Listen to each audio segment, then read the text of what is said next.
Je vais vous raconter une longue histoire, mais elle sera très courte. C'est l'histoire de l'école instrument de paix. C'est une petite histoire d'une grande idée. Alors, en quelques mots, parce que vous avez le site, vous pourrez aller voir toutes les réalisations et l'histoire de l'EIP, mais en quelques mots, parce qu'il est bon de raconter des histoires aussi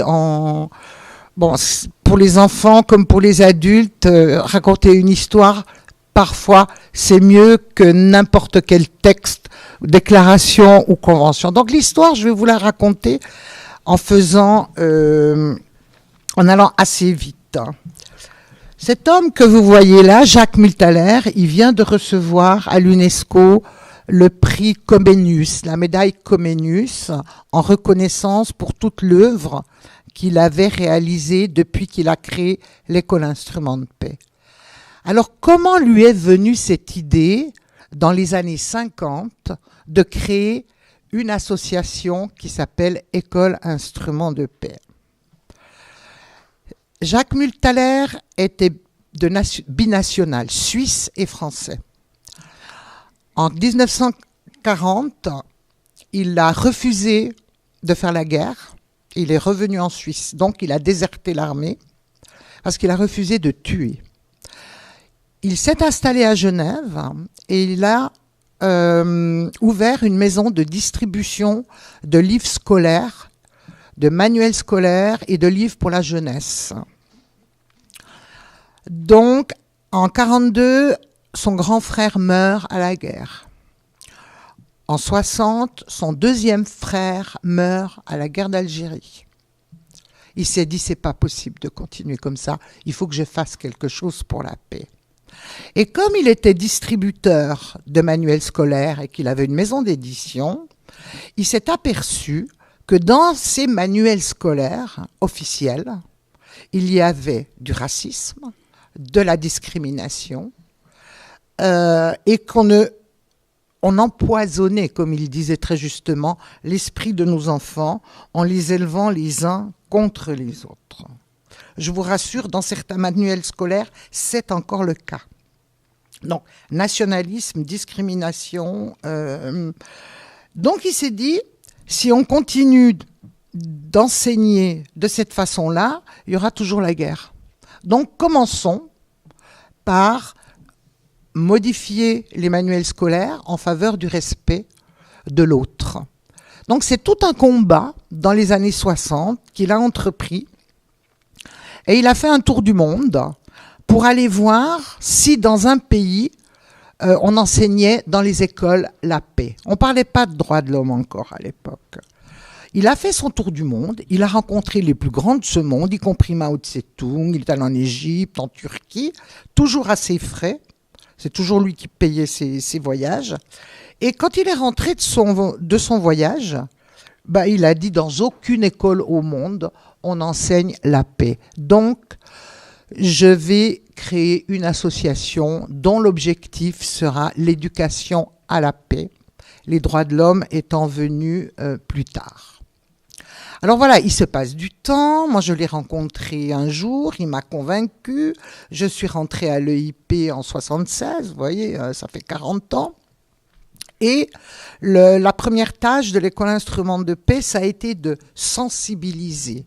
Pourquoi l'école? À quoi sert l'éducation? C'était vraiment au début pacifiste. On était vraiment des pacifistes convaincus contre la guerre. Mais après, bien vite, les écoles nous étaient fermées parce qu'on était vus comme des dangereux communistes, marxistes et autres. C'était l'époque, hein. On est dans un contexte de guerre froide. Et en 1976, avec la Déclaration universelle des droits de l'homme, le fondateur, qui était un homme d'idées, a lu dans le préambule de la Déclaration universelle que les droits de l'homme devaient être affichés, lus, enseignés dans toutes les écoles du monde. Et ça depuis 1948. Personne ne le sait. Donc à partir de ce moment-là, l'école instrument de paix a fait un énorme travail de lobby aux Nations Unies pour leur dire C'est pas moi qui dis ça, c'est vous qui dites ça, avec le texte à l'appui. Donc tout ce travail sur l'éducation aux droits de l'homme de l'EIP a commencé. Et elle a commencé surtout avec du matériel de sensibilisation. Alors ce matériel de sensibilisation, vous le trouvez, tout est en ligne. Il y a les bandes dessinées, il y a dans plusieurs langues. J'ai mis là, vous pourrez consulter, mais vous avez tout en ligne.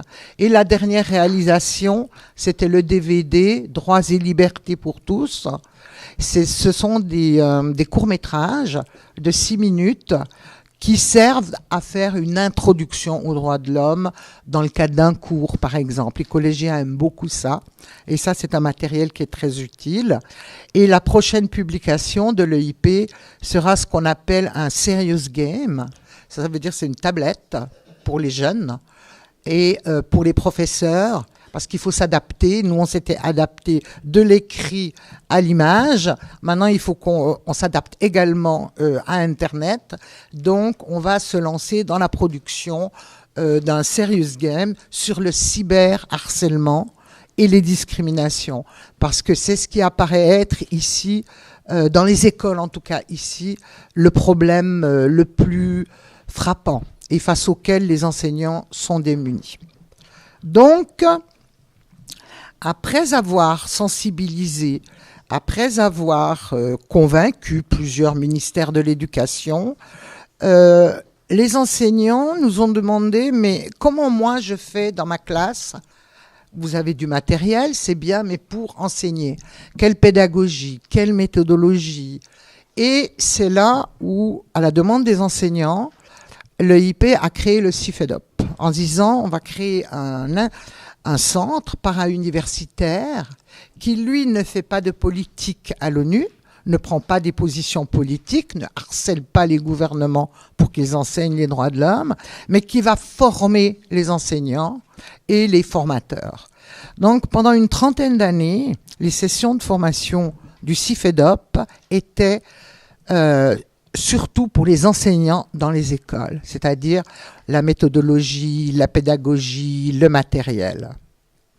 Jusqu'en 2006, le CIFEDOP formait les enseignants à comment enseigner les droits de l'homme et la paix dans les écoles. En 2006, il y a le Conseil des droits de l'homme qui arrive.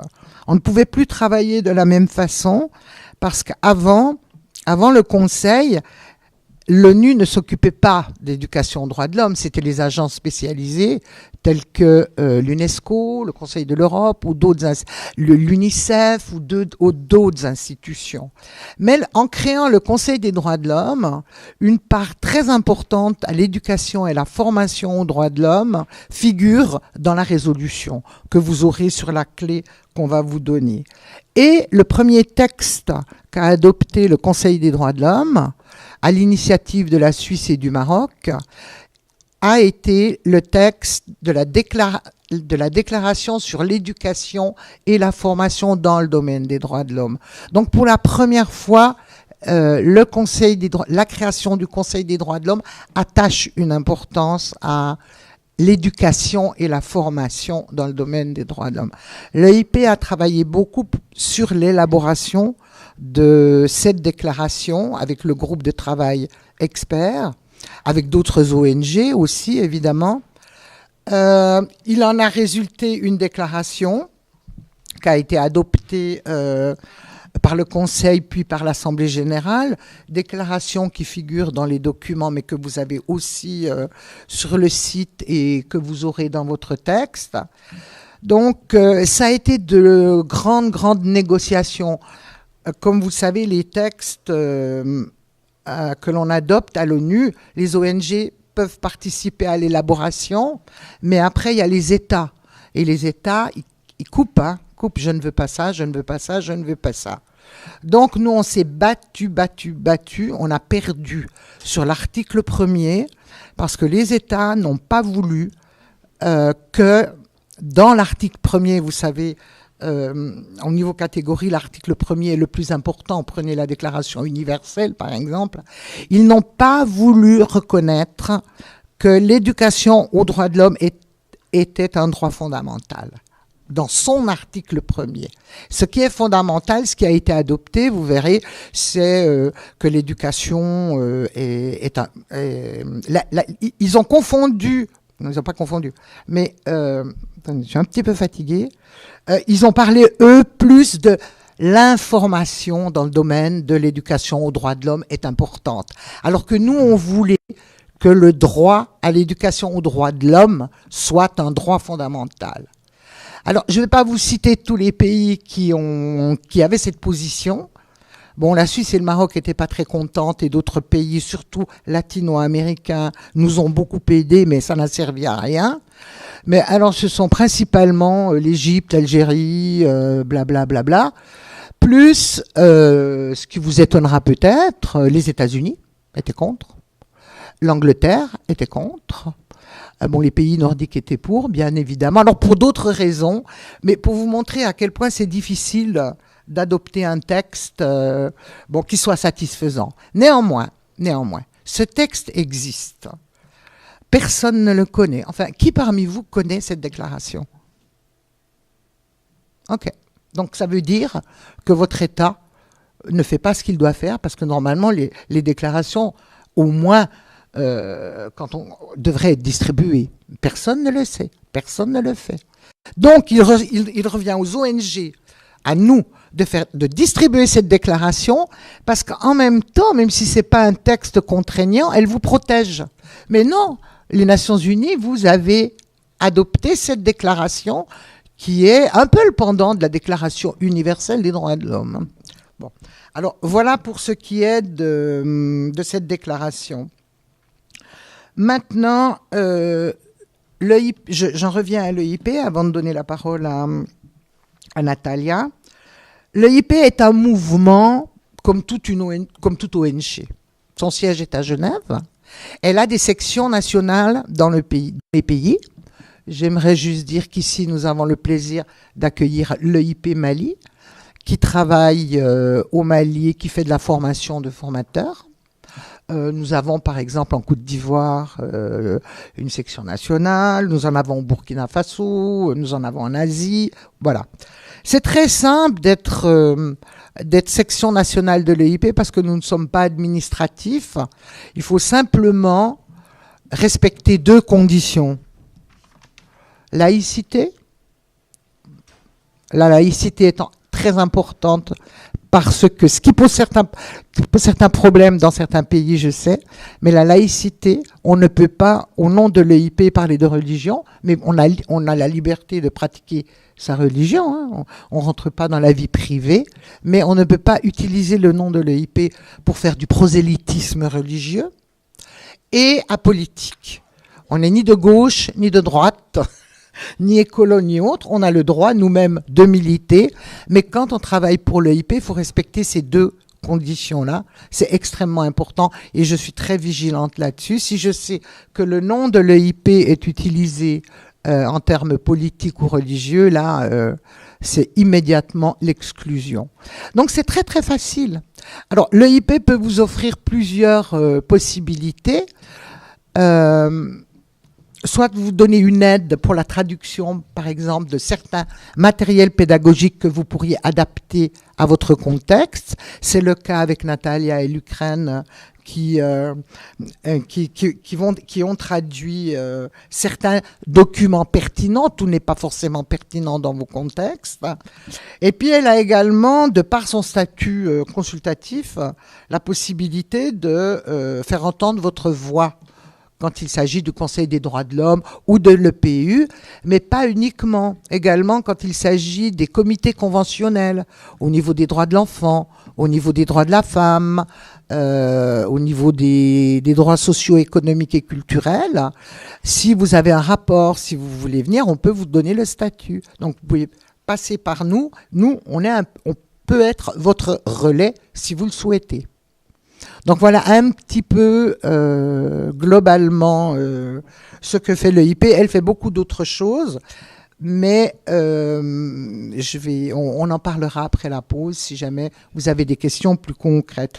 Une chose encore que je vais vous dire, la différence entre l'EIP et le CIFEDOP, ce sont deux institutions différentes, mais avec une même mère et un même père. Je vous ai expliqué le fondateur. Mais le CIFEDOP n'est pas une ONG. Ce n'est pas le CIFEDOP qui vous accrédite à l'ONU, parce que le CIFEDOP n'est pas reconnu. Et puis le CIFEDOP ne prend pas de position politique. C'est l'EIP qui vous accrédite et qui a le statut consultatif auprès des Nations Unies. Donc voilà, sans plus tarder, je vais donner la parole à Natalia, qui va, elle, vous dire concrètement qu'est-ce qui se fait en Ukraine.